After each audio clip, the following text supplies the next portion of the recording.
This is my Unit 4 final assignment, and this is my presentation on how to get a job as well as work safety, which is really important. So first of all, let's start with how to get a job. So there are many factors that you have to add together to be able to get you the job.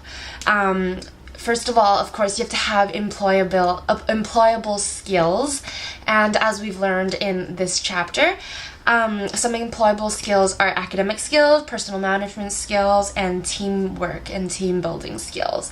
What this means is academic is that you need to have learned what you needed to know for the job as well as continue learning, because when you start a new job, you're not going to know how to do everything. You need to have the motivation to keep learning and learn quickly.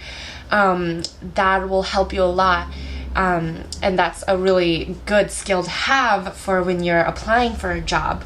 This helps you communicate, it helps you think, it really helps you to do better at a job. So personal management, this means using your time wisely, being on time, being neat and tidy and organized. This ensures that you can demonstrate that you can do the job well. It also includes kind of your positive behaviors and attitudes. Make sure you're not negative about anything. Make sure you're always ready to do something and always ready to learn what you need to learn. It really shows how responsible you are, and this will really shine through when you are applying or doing a job. Teamwork is very important because it is more often than not that you will have to be working with other people. There are a few jobs where you do work alone, but most of the time you will be communicating with people, you'll be working with people, you'll be dealing with the public, and your teamwork skills really need to be on point. You need to have good people skills. You need to be sociable, you need to be open, you need to be open to their ideas. You need to really be able to be a good listener. You have to work with your entire company or your business, and you can't just work by yourself. And having good teamwork skills really shows, like being a team player really shows your employer how well you fit into a company. Because if you don't have the skill, and if you don't work well with the other employees, then it is clear that maybe you're not suitable for this job. Maybe you're more suitable for a job that you work alone in or you think alone in. So having teamwork skills for most jobs is really important. You really have to build these qualifications. They're not something that just you're born with. Some people are born more open than others, or more talkative than others, or just are better at presenting than others. But you can, just because you're not born with a certain skill doesn't mean you can't build upon that skill. For example, if you want to have good academic skills, go to school, work hard in school, learn things, study things. Not only will you learn more about what you want to do, it also builds your study skills and your organization, and it broadens out to a lot more things, not just the topic that you're specifically learning. Even though it is good to go to school and concentrate maybe on something you're interested in or something that you want to get a job in. For example, if I want to be a public relations person, like I do, like an agent, I would go to school for communication. I would go into school for international relations and such and such. It's important to learn about what you want to do, because if you don't have that knowledge behind your passion or your hopes and dreams, then you can't really, it's harder for you to achieve your goal to becoming and to getting the career that you want. Another way you can build upon your virtues is, for example, teamwork. How you can build upon that is volunteering. If you go out and volunteer in events such as art shows or art sales, thrift sales. I've done like the wellness show, which is a big event where you have to work with the public, like full contact with the public. You're always just talking to the public. You're always just making good conversations. You're always trying to get the conversation going and to make sure the public stays happy. Volunteer really helped me build my teamwork skills and my people skills, and it's helped me develop even more skills, such as like I'm not scared of public speaking anymore. I actually enjoy it. It makes me a more talkative person, not in the way that it would be like annoying talkative, but talkative in the way that I know how to carry a conversation with somebody when needed. Small talk, stuff like that. Especially if you're kind of a closed off person and you don't really like to go out there and like be out there and talk to people. Volunteering and just having that experience really helps you a lot and helps you just kind of get used to talking to people and working with people, and that really helps build your teamwork skills. Another thing that helps you get the job is if you do your homework, and not as in like, oh, do your math homework for school, but do your homework as in research behind the company that you're applying for. For example, if I'm applying for, let's say, a sales job at Victoria's Secret, I want to research behind that company. I want to educate myself about that company, about their virtues, about their responsibilities, about their kind of what they believe in. And so when you go in for the interview, it really impresses them if you know a lot about what you're applying for, because it shows them that you are really passionate about getting this job. If you aren't passionate about getting this job, or if you didn't want it, then you wouldn't have spent that time and went and researched about the company. But because you did, it shows that first of all, it shows that you really want the job, and second of all, it shows them that you're willing to go that extra mile to do and to achieve your goals, and that's really impressive. Other skills that are really helpful, or other kind of factors that play in well when getting yourself a job, is you have to be good at public speaking. You can't be afraid. I mean, of course there are people who are just naturally like do not like public speaking. That's completely understandable, but it is a skill that's very helpful sometimes, because you're gonna impress your employer when you stand up in a group interview and you really, sit nice and have confidence and you really speak your mind. And you're gonna impress your employer when you're hired, when you have company meetings and you really give your opinion and you're able to speak without mumbling or without being quiet. It's just really impressive that you can speak publicly without being embarrassed, and it's just a good skill to have.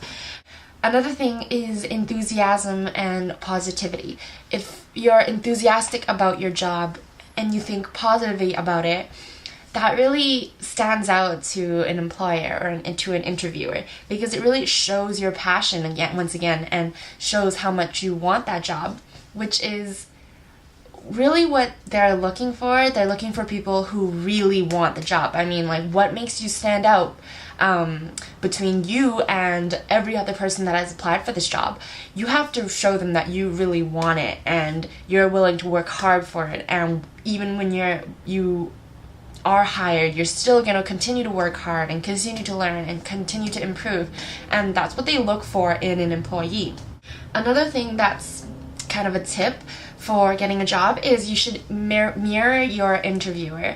So if your interviewer is very businesslike and professional, you should really act professional yourself and hold yourself in a way that kind of relates to your interviewer, because that's what they're looking for. They're looking for somebody that they would want to work with for like 8 hours a day. So if you show them that you can be like them, or can be somebody that is nice to like talk to or is similar to them, that really helps them to kind of want you more in a way. Also, if your interviewer is very laid back, you shouldn't be all stiff-backed, and you shouldn't like be all like, super in it. Just, sit back and just mirror your interviewer. If they're like that too, don't be too stuck up, don't be too professional, and kind of show them your laid back side as well, but as well as keeping it within reasonable limits, not like slumped over a chair or anything. You've got to make sure that you're still you know, how you would be like in an interview. Also, smiling. Smiling is a big thing. I know that part of the reason I got my job is I was actually really passionate about getting this job, and I was all smiles during the interview, and my manager, when he was interviewing me, he even commented on that. He said I had like a really bubbly personality, and he could tell that I really wanted the job just because I was always smiling. I was talking to him with a big smile on my face, and I was sincerely happy that I got the chance to, you know, sit down and have an interview for something that I wanted to work for. So I was genuinely happy. I was just showing my emotions on my face, and my manager really appreciated that. Even on the phone, even if you're having a phone interview, it's good to smile, because there really is a difference between, you know, your voice when you're smiling. It just sounds more open, it sounds more inviting, more approachable, and just sounds more positive.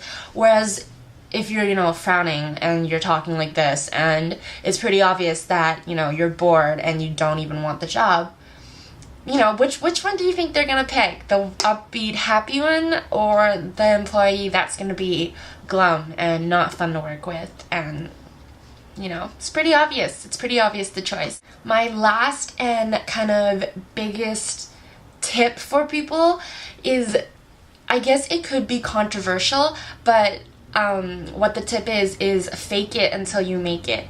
And no, I don't mean be a really fake person and pretend that you like people and, you know, be two-faced. No, I mean fake your confidence. Even if you're not confident in yourself, just pretend you're a Oscar-winning actress and you have all the confidence in the world. And, you know, when you pretend like you're confident, nobody will be able to tell the difference. If you just embody that confidence and just pretend, like just say, oh, pretend I'm Angelina Jolie. You know, if you embody her confidence, nobody's gonna tell the difference between whether you're actually confident or you're not.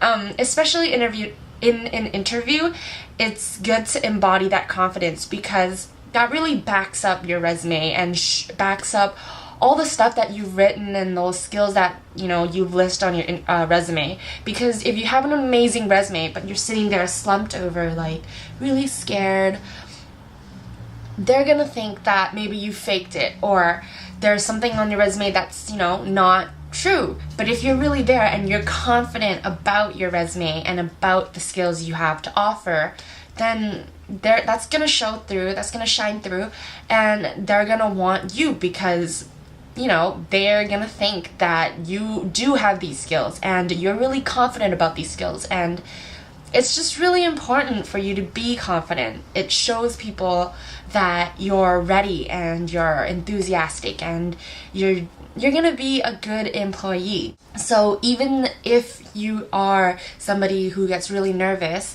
I know I do still, even though I love talking to people, just fake it until you make it. Avoid the fidgeting, like don't play with your hands, don't play with your hair.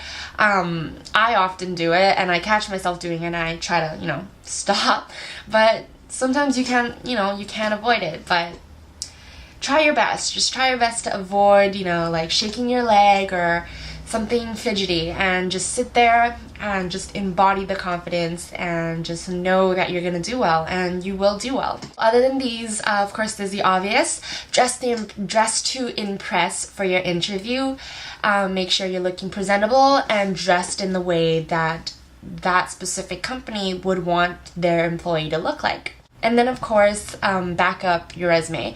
Of course, have a good resume, a solid resume, and if it takes some time to build upon that resume through volunteer or through kind of smaller jobs, then do that, because your resume is what really shows your employer what makes you qualified for a job.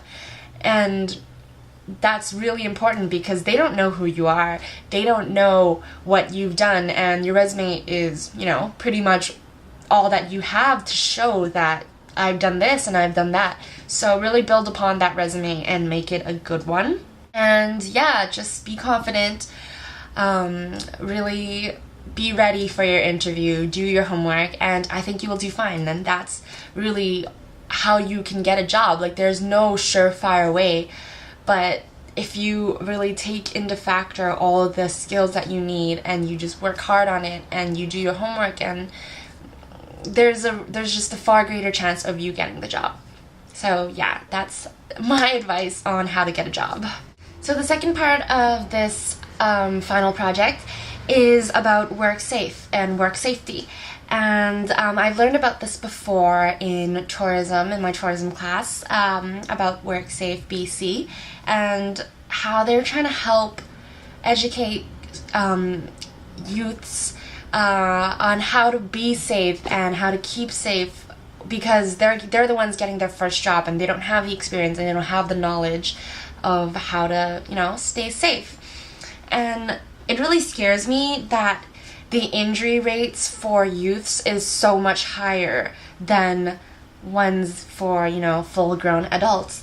For example, the injury rate for a young male is approximately 60% higher than the injury rate for all of BC's workers. And that's extremely scary to think that, getting a job is putting people in danger.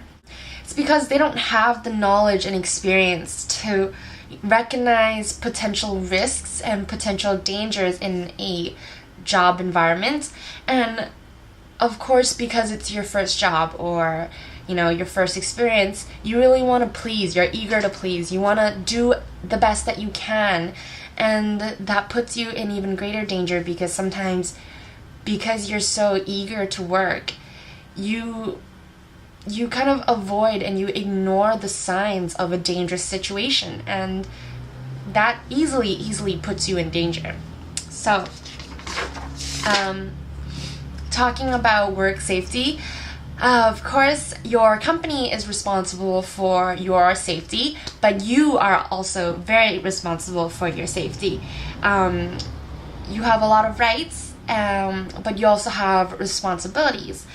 For example, you can keep yourself safe by identifying and following the rules and the regulations set out by your company. Because, sometimes you might overlook these rules, and they're actually really, really important, and they're put out there for a reason. They're put out there to keep you safe. If you don't follow these rules, it technically is your own fault if you get hurt. Make sure you ask for training if you have not done a job before. Don't just go into it thinking, piece of cake, like I'll just learn it by myself, no big deal. Because often you'll be working around heavy machinery, or you might be working around some dangerous situations, such as you're working in a kitchen or you're working around sharp objects. And just really ask for the training if you don't know what you're doing, or even if you do know what you're doing and you just have questions, ask those questions. Make sure you're clear about your job and clear about how to do the job before you actually start doing it.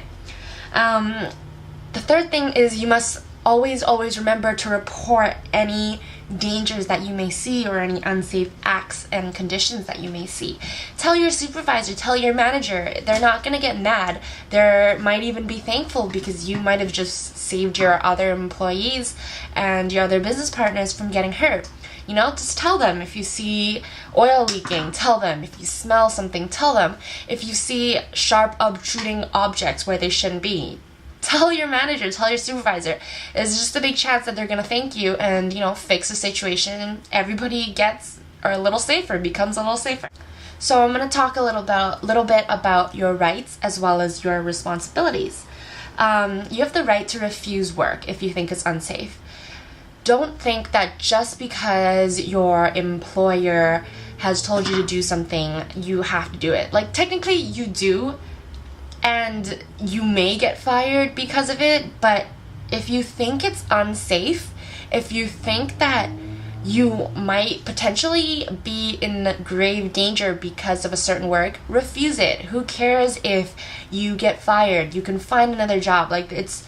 There's no need to risk your life or risk your safety for a job. And if your employer is asking you to do a job that's extremely unsafe and they fire you for it, report that to WorkSafe BC, because that's wrong. Like, just make sure that you tell somebody, because who knows, maybe they'll ask another employer to do it and they won't be, or another employee to do it, and they won't be smart enough to refuse that job, and they might get hurt. So if you're ever in that situation, do report it, because you might be saving somebody else from the dangers that you avoided. You have the right to contact the board for investigation. If your supervisor refuses or to like change something to make it safer, that you think it would be really helpful to a job, just, also tell WorkSafe BC. They will go and investigate. They won't cause any trouble if none is needed, but if reporting it and the investigation will help people out by keeping them safe, then what's there to lose, right? You also have the right to receive proper training. If your supervisor is telling you to do a job before you're properly trained, before you know how to do it, refuse it. Because if you don't know how to do it, there's a much larger, likelier chance of you getting hurt, and there's just no point. There's no reason for that to happen. So, get your training, ask questions, make sure you really know what you're doing before you actually do it. Workers also have the right to be informed of risks in the workplace. If there are certain situations where they are dangerous, you have the right to be informed of it, to know about it. Because if you, okay, this is really cheesy, but knowledge is power. If you know about it, there's a less likely chance that you will go near it or accidentally come in contact with it, which will put you in danger. If you know about it, you will know to avoid that area or to refuse that job. So yeah, make sure you ask if you see something dangerous, or even just ask the general question, is there anything dangerous or risky that I should know about, or that I could know about, to prevent myself from getting hurt. So now let's talk about your responsibilities. Every right comes with a responsibility, and you have the responsibility to follow your work procedures, to follow the rules, because like I said, they're put out there for a reason. They're put out there to keep you safe, to keep you from harm's way, and if you avoid following those rules, it's very likely that you will get hurt, because you're avoiding somebody's way of trying to help you keep safe. You're gonna get hurt. Avoid horseplay, and what that means is don't fool around when there are heavy machinery around, or when there's burning oil around. Like, don't, play with your friends, play with your employees, shove them around. No, just do your job and keep the horseplay for when you're, at a park or somewhere where there's a large open space and you won't knock down a sharp knife which will chop your toe off. Make sure you use all the safety equipment that they give you. So if you need eyeglasses, like goggles, if you need a coat, if you need to be wearing long sleeves, and if you need to be wearing steel-toed boots or a construction hat, make sure you have those safety equipment on. They're put out there to help you as well, just like the rules. And if you don't use them, if you don't follow them, how can they help you? You gotta let them help you. You have the responsibility of reporting unsafe environment or equipment. Just like you have how you have the right to report it, you do have the responsibility to report it. If you just refuse the job but don't tell them why, that can lead to another employee being in a risky situation, and that's not good. If you report it, you won't get in trouble. You'll just be helping out your company, you'll be helping out your fellow coworkers, and yeah, it is your responsibility to report something unsafe when you see it. So yeah, that's kind of my understanding of work safety and how you can keep safe, how you can help others keep safe, and yeah, how you can just build a safer environment, safer working environment, safer conditions, safer equipment for everybody. Make sure you do follow your responsibilities, and do remember your rights when you do get a job, because they're very important. You don't want to get hurt, you don't want to get seriously injured, and you don't want to cause like a lawsuit or something crazy like that. All you have to do is just report what you see, report the dangers. Don't get hurt, be careful, and just watch out for yourself. But yeah, that's my Unit 4 final assignment, final project. I hope this really has shown my understanding of these two topics, and yeah, thanks for watching.